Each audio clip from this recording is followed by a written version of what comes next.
Hello students, क्या हाल चाल। Welcome back to my channel, जहां पर कि आज हम आप सभी के लिए लेकर आए हैं एमएससी जूलॉजी की क्लास हमारे स्टार्स विजन क्लासेस पर।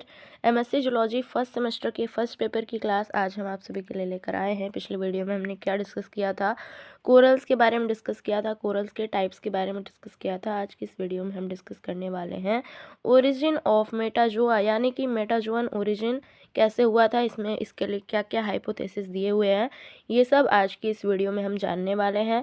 तो वीडियो में एंड तक बने रहिए, जिससे कि कोई भी पॉइंट आपका मिस ना हो और आप अपने एग्जाम की प्रिपरेशन बहुत अच्छे से कर पाएँ। तो मेरी आप सभी से यही रिक्वेस्ट है कि अगर चैनल पर नए हैं तो सब्सक्राइब कर लीजिए, क्योंकि डेली बेसिस पर सारी वीडियोज़ आप सभी को हमारे चैनल पर मिलने वाली हैं। और वीडियो अच्छी लगे तो लाइक ज़रूर करिएगा और अपने फ्रेंड्स के साथ भी शेयर कीजिएगा। तो आइए वीडियो को स्टार्ट करते हैं। Origin of metazoa, unravelling the origin of multicellular animals, जिन्हें हम मेटाजोअन कहते हैं, हैज़ प्रेजेंटेड मेनी प्रॉब्लम, यानी कि जो मल्टी सेलुलर एनिमल्स थे या फिर जो मेटाजोअन्स थे, उनके ओरिजिन को लेकर बहुत सारी प्रॉब्लम, उनके ओरिजिन के जो हाइपोथेसिस थे उन सभी को जानने में बहुत सारी प्रॉब्लम सामने आई। There is no direct proof about the ancestors of metazoa, metazoan के एंसेस्टर्स के बारे में कोई डायरेक्ट प्रूफ नहीं है। But all zoologist agree that the metazoans have evolve from some unicellular और असेलुलर ऑर्गेनिज्म, लेकिन जो सभी जूलॉजिस्ट हैं, जो सभी जंतु विज्ञानी हैं, वो ये मानते हैं कि जो मेटाजोअन की ओरिजिन है, उनका जो इवोल्यूशन है, वो कुछ एक कोशिकीय या अकोशिकीय जीवों से हुआ है, जैसा कि protozoa. The following 3 prevalent hypothesis in current use are, 3 hypothesis इस टाइम करंट यूज में है मेटाजोअन ओरिजिन को लेकर। आइए जानते हैं कौन कौन से। सबसे पहला है the metazoans arose from syncytial multinucleate ciliated from which cell boundaries later evolved. Metazoan की ओरिजिन किससे हुई थी? सिनकैटिकल सिलिएटेड से, जिन्हें हम मल्टी न्यूक्लिएट भी कहते हैं, जिनमें सेल बाउंड्रीज का डेवलपमेंट बाद में हुआ था। This is known as syncytial theory. इस थ्योरी को क्या बोलते हैं? सिनकैटिकल थ्योरी के नाम से जानते हैं। The origin of metazoans was polyphyletic, ये सेकेंड हाइपोथेसिस है कि जो मेटाजोअन की ओरिजिन है वो पॉलीफाइलेटिक है और derived from more than one group of unicellular organism, या फिर हम क्या कह सकते हैं, यह एक से अधिक यूनिसेलुलर ऑर्गेनिज्म के ग्रुप से डिराइव किए गए हैं, डिराइव हुए हैं। This is known as polyphyletic origin hypothesis. इस ओरिजिन को क्या कहते हैं? पॉलीफाइलेटिक ओरिजिन हाइपोथेसिस के नाम से जानते हैं। नेक्स्ट पॉइंट की तरफ बढ़ते हैं। Metazoans arose from a colonial flagellated form in which the cells gradually became more specialized and independent. मेटाजोअन्स की ओरिजिन किससे हुई है? एक कॉलोनियल फ्लैजलेटेड फॉर्म से हुई है, जिसमें कि सेल्स ग्रेजुअली मतलब धीरे धीरे मोर स्पेशलाइज्ड होती हैं एंड इंडिपेंडेंट होती जाती हैं। This is known as colonial flagellate hypothesis. इसे क्या कहते हैं? कॉलोनियल फ्लैजलेट हाइपोथेसिस कहते हैं। ये 3 हाइपोथेसिस दिए गए थे, इसके बारे में हम अब डीपली डिस्कस करने वाले हैं। तो सबसे पहले हम सिनकैटिकल सीलिएट हाइपोथेसिस के बारे में बात करेंगे। Resemblance between multinucleate ciliates and acoelomate flatworms led E हैंसन 1958 एंड जोवेन हैडजी 1963, यानी कि ये जो रिसेम्बलेंस था मल्टीन्यूक्लिएट सीलिएट्स से, मेटाजोअन्स का जो रिसेम्बलेंस है मल्टी न्यूक्लियर सिलिएट्स एंड एसिलोमेट्स से, ये किसने सबसे पहले बताया था? ईडी हैंसन ने 1958 में एंड जोवेन हैडजी ने 1963 में ये बताया था, to propose a ciliated origin of metazoans. और उन्होंने मेटाजोअन्स के सिलिएटेड ओरिजिन को प्रपोज किया था, सामने रखा था कि जो मेटाजोअन्स हैं वो सिलिएटेड ओरिजिन है उनकी, यानी कि वो सिलिएटेड ऑर्गेनिज्म से ओरिजिन हुए हैं। The common ancestors of metazoans acquired multiple nuclei with a single cell membrane. जो कॉमन एंसेस्टर्स थे मेटाजोअन्स के, इस थ्योरी के अकॉर्डिंग ये बताया गया कि जो मेटाजोअन्स के कॉमन एंसेस्टर्स थे उनमें बहुत सारे न्यूक्लियस प्रेजेंट होते थे, लेकिन उनका सेल मेम्ब्रेन जो था वो सिंगल था and later became compartmentalised into multicellular condition, और ये बाद में मल्टीसेलुलर कंडीशन में कंपेरेटलाइज्ड हो जाता है। It is assumed that the body form of ancestors it is assumed that the body form of ancestor resembled that of modern ciliates. Ancestors के जो बॉडी फॉर्म थे वो मॉडर्न सीलियट्स से रिसेंबल करते थे, यानी कि मिलते जुलते थे, एंड दस टेंडेड टुवर्ड बाइलेटरल सिमेट्री, और ये बाद में बाइलेटरल सिमेट्री बना लेते थे, इनकी सिमेट्री जो होती थी वो बाइलेटरल हो जाती थी। Therefore the earliest metazoan would have been bilateral and similar to the present primitive flatworms. इसलिए जो अर्लीस्ट मेटाजोअन थे वुड हैव बीन बाइलेटरल, वो बाइलेटरल थे and similar to the present primitive flatworms, और वे प्रिमिटिव एंड प्रेजेंट प्लेटफॉर्म से similar थे। Next है हमारा पॉलीफाइलेटिक ओरिजिन हाइपोथेसिस।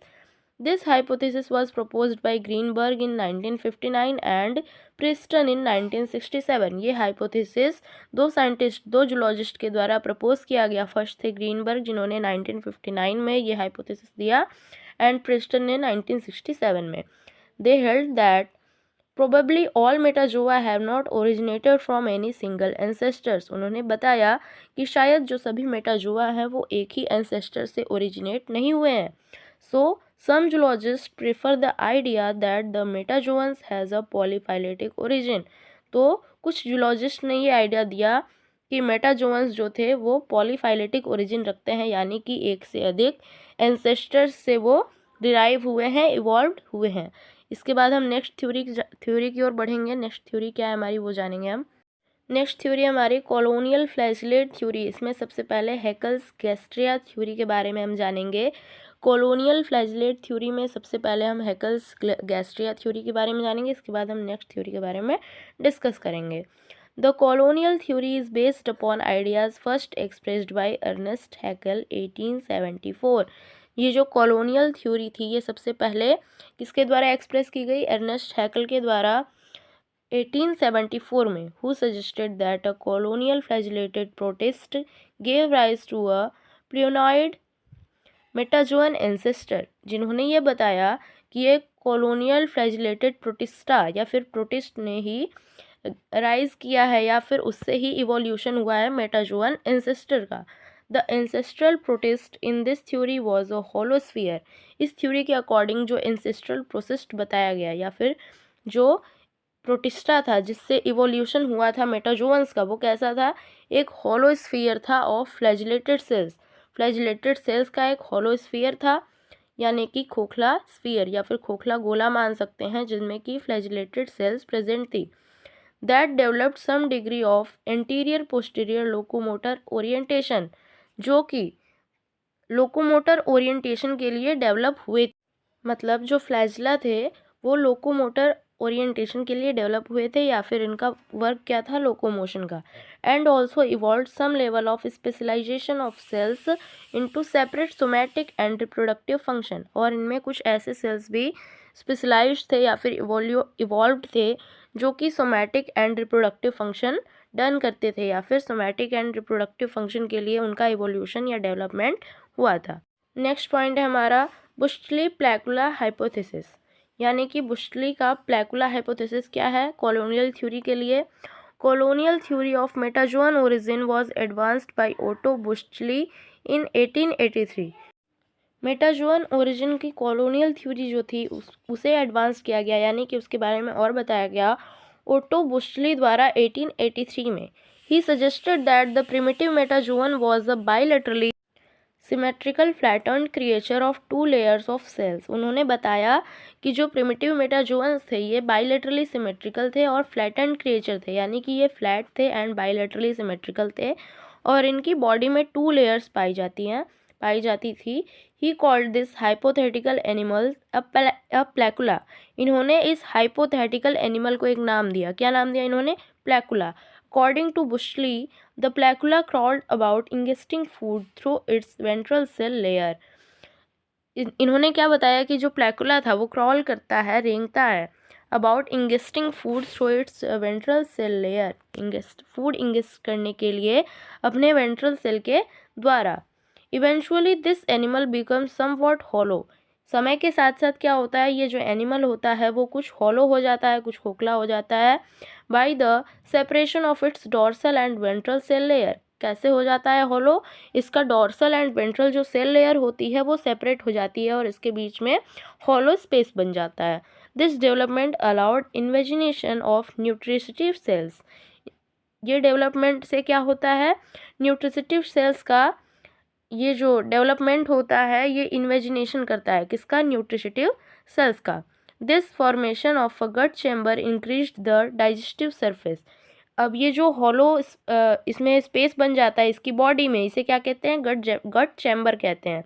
तो जो गट चैम्बर का फॉर्मेशन होता है ये डाइजेस्टिव सरफेस को इंक्रीज कर देता है and at the same time produced inner and outer cell layers, और सेम टाइम पे क्या होता है, ये inner and outer cell layer को भी प्रोड्यूस करती है।